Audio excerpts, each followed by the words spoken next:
So you've found potential software development providers and you've narrowed down the list to 3 or 4 companies. Now it's time to evaluate them carefully. But what exactly are you going to ask? Which areas of their business should you check? How do you gauge their work, ethics, technical capabilities, processes, and all the rest? I'm Fred Joy from Arcanis, a Swiss managed software development company based in the Philippines. And in the next 4 episodes, you'll see what are the 8 crucial steps in evaluating software development firms with concrete questions to ask. Evaluate the provider's background and their capabilities.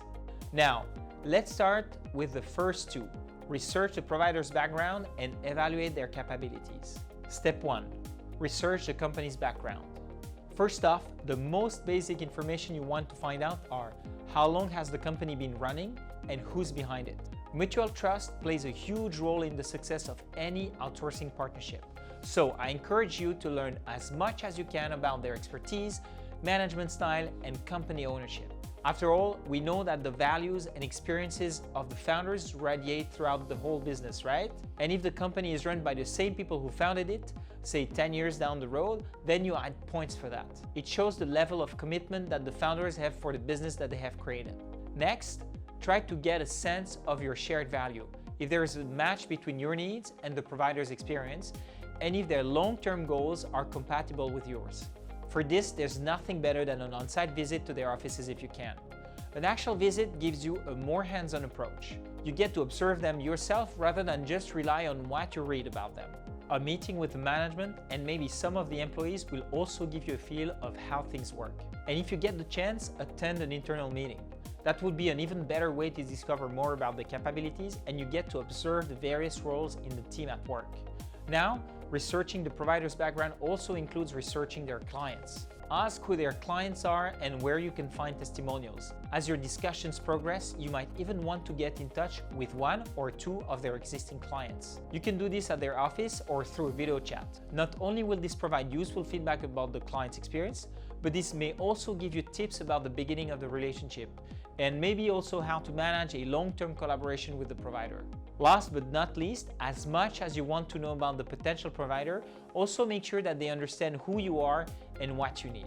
They need to have a good understanding of how you operate and your expectations about the relationship. Make sure they know you expect them to propose the most relevant setup for your organization. This would lay the foundation of a solid collaboration between you and the provider. Step 2.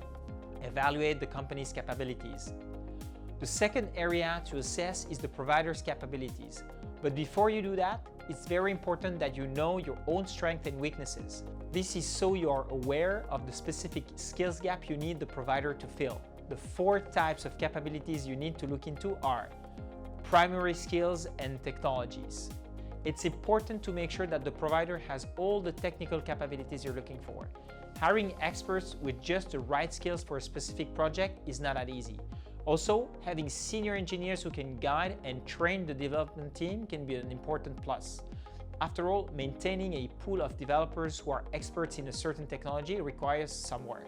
But this guarantees that the provider has the means to help you grow in the long term. Other skills and services. Do you need other professional skills to help you with QA, UI, UX design, software architecture, cloud monitoring, or technical support? Find out if the provider can also assist you in these areas, because these unsuspected additional services may be a real game changer in the long run. Size and structure of the company. So, on one hand, you need a big name provider that has a rich enough talent pool to help you out on the long run. But on the other hand, maybe you don't want to be working with a company that is so big that they give you the feeling you don't matter. Ideally, you want to outsource to a firm that has the right resources to handle your project, but with a management that is still approachable. Readiness to deploy. Lastly, assess their immediate and future availability. How soon can they build your team? Can they cope up with your ramp-up plans? It's important that you communicate your growth plans with the provider so they can anticipate your future demands and see how they can grow with you over time. The same goes if you want to ramp down the team as well. Usually, a month of heads up should be good enough for the provider to either ramp up or ramp down a team, provided that your requirements are not too complex for the provider to supply.